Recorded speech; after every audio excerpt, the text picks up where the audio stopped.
चलते बांग्लादेश, तनाव और हिंसा वाले बांग्लादेश में एक नई बहस छिड़ गई है। वैसे हमें पता था ये होने वाला है, इसके इंडिकेशंस पहले से मिल रहे थे।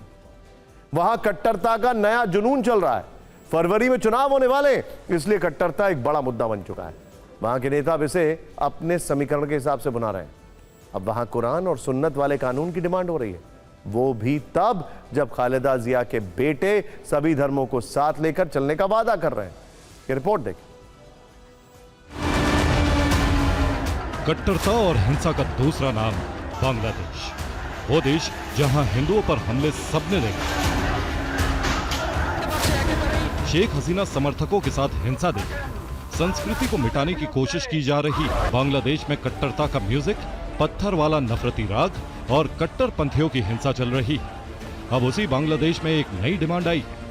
कट्टरपंथियों की जो डिमांड थी वो तो थी, अब राजनीतिक दल भी उसी राह को फॉलो कर रहे हैं। वो धर्म आधारित कानून चाहते हैं। बांग्लादेश पे खालिदा जिया की पार्टी बीएनपी के नेता मिर्जा फखरुल इस्लाम आलमगीर ने कहा है कि पार्टी कुरान और सुन्नत पर आधारित कानून चाहती। बांग्लादेश के मीडिया में भी ये खबर प्रमुखता से चल रही है। हालांकि बीएनपी नेता के कुरान और सुन्नत वाले कानूनी सपने की बांग्लादेश की लेखिका तस्लीम नसरीन ने तीखी आलोचना की है। उन्होंने कहा है कि बीएनपी जमाते इस्लामी से भी बड़ी जमात बनना चाहती है। बीएनपी मुस्लिम टोपी पहनकर कट्टरता फैला रही है।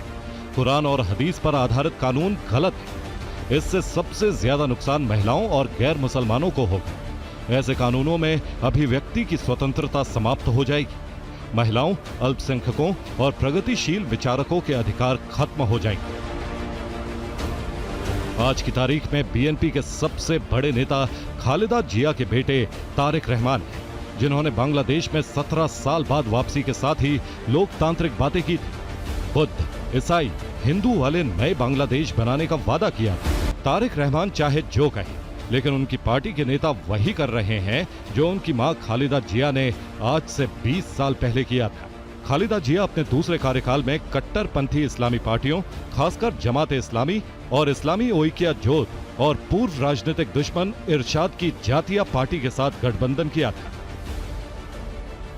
इस अलायंस के चलते तब वो संसद में 2/3 बहुमत हासिल कर पाई थी। आज एक बार फिर वैसी ही कट्टरपंथी आवाज चुनाव से पहले गूंजने लगी।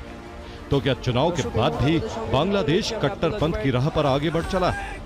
चिंता की बात इसलिए भी है क्योंकि शेख हसीना की गैर मौजूदगी में बीएनपी को जीत मिलने की संभावना जताई जा रही है।